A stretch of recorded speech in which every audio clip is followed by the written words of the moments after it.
Здравейте, уважаеми зрители! Намираме се пред една много интересна личност, която случайно попадна пред обсега ни.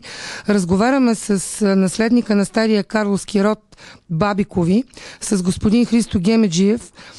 Той е много актуална личност в момента, тъй като знаем напрежението, което ескалира около претенциите на главно мюфтийство за Куршум джамия, около доброто, според нас, решение на районния съд, в което отсъди червената джамия, т.е. терена зад Карловското читалище да остане на общината. Господин Гемеджиев е наследник на, доколкото разбирам, на стария карловски род, който е имал връзки и с Васил Левски и с Христо Ботев. Освен това, сега ще ни разкаже как неговия прадядо е бил един от седмината обесени сутринта на 20 юли по време на страшното. Здравейте! Здравейте! Кажете ни какво ви е разказвала прабаба ви, баба ви? Баба ми разказвала, че турската войска е дошла от Пловдив вечерта на 19 юли и през нощта са арестували от 10-ната представители на града 7 души, 4 чорбаджи и 3 от революционния комитет, един от които е бил моя прадядо Киро Бабиков. Това става в първия ден на страшното? Не, това става вечерта, преди страшното. Деня преди 20 юли? Преди 20 юли вечерта войската завзема Карлово и на другия ден, некъде около преди обед, турците в двора на Куршумли джамия издигат 7 бесилки. Петия подред обесен е бил моя прадядо Киро Бабиков. Тогава той е бил на колко години? Имал и 4 деца, предполагам 50-60 годишен, не заради друго, понеже преди това е бил четник в четата Ангел войвода. Хайдутин е бил и след Хайдут Лука си оженял за прабаба ми, която била сродница на Левски от село Войнягово. И се задумява. Отговарял и по нареждане на Левски тук за революционния комитет, за снабдяването с оръжие. Карал и кервани с тока за Истанбул, оттам е връщал скрито оръжие в Самарите. Връщам ви пак на потресаващия ден преди 20 юли вечерта.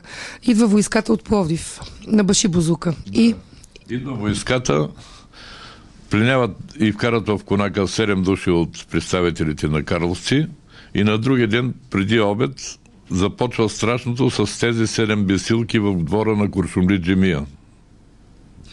Двора на Куршум джамия имало орехи, където са издигнати бесилките. Имало няколко ореха, няколко кестина и турците Еминага е накарал да му докарат и вдовицата на майката на Левски, баба Гина Кунчева, да види майката на баш Гиорина. След като се е докарали, тя нито му се е поклонила, нито му е свела глава. Той е накарал всички вдовици, които са плачели около бесилките, да играят вдовишко хоро. И тогава баба Гина е повела от това вдовишко хоро. И какво друго? След като са наобядвали, те са обядвали, докато вдовиците са играли хорото. След като са наобядвали, те са разгонени населението. Според моя учител, който пише книга за страшното, от 7 до 70 години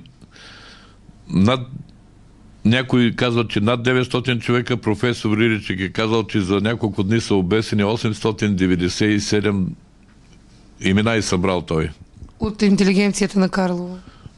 Не само от интелигенцията, от мъжкото население на Карлово.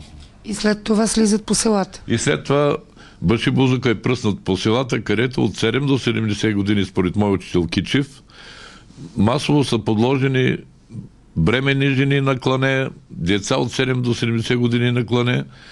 Всичко е бягало. Кой кого застигнат са състичали и са бесели. Преди да дойдат Баши Бозука и войската, баба Гина се разделила с нейната дъщеря, това са по спомени на прадядо ми, Тинко. Яна е заминала за Северна България през Троянския проход и половината кости на Левски ги оставила на баба Гина. А половината тя отнесла след 1903 година ли ги дава в историческия музей. Когато почива баба Гина, Тя същата година през зимата почива. Моята прабаба била обещала да я погребе. Как се е казвала вашата прабаба? Тя се казвала Мика Мария Бабикова, на Киро Бабиков била на обесения съпруга. Не е могла 2 дни да намери свещеник. Обикалила е селата да търси, всичко било изклано и най-накрая от село Войнягово е намерила някакъв полусляп свещеник, който е погребал баба Гина и косите на Левски са опяти и погребани заедно с нея.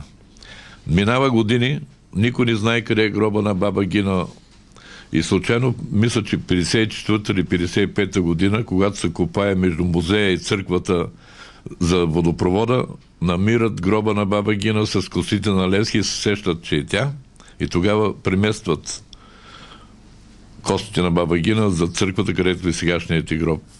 А мисля, че една част от тези коси, когато са ги намерили там, са в къщата музей Васил Левски. Но не съм напълно сигурен. Дали са от Яна, дали са от гроба, не съм напълно сигурен.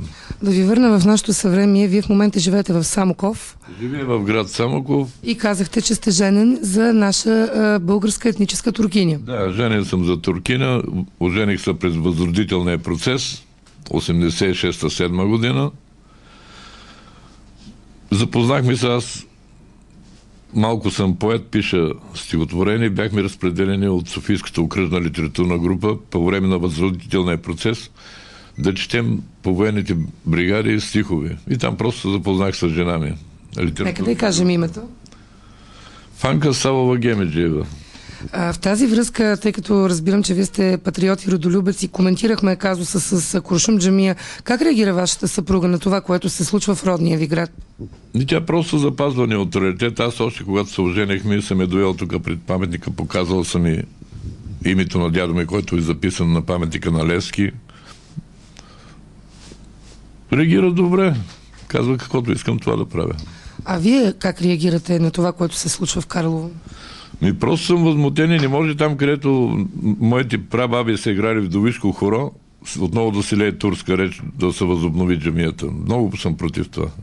Смятате ли, че ако все пак апелативен съд отсъди, потвърди решението на окръжен и даде Куршум джамия отново на главно мюфтийство, би било възможно да възникнат етнически безредици в Карлово? Предполагам, че може да възникнат, не заради друго, понеже турското население, доколкото разбирам, не иска джамията, а върховете. Просто гледат да не скарат помежду ни, турци и българи. Разкажете ни за творчеството си, какво пишете? Казахте, поет съм.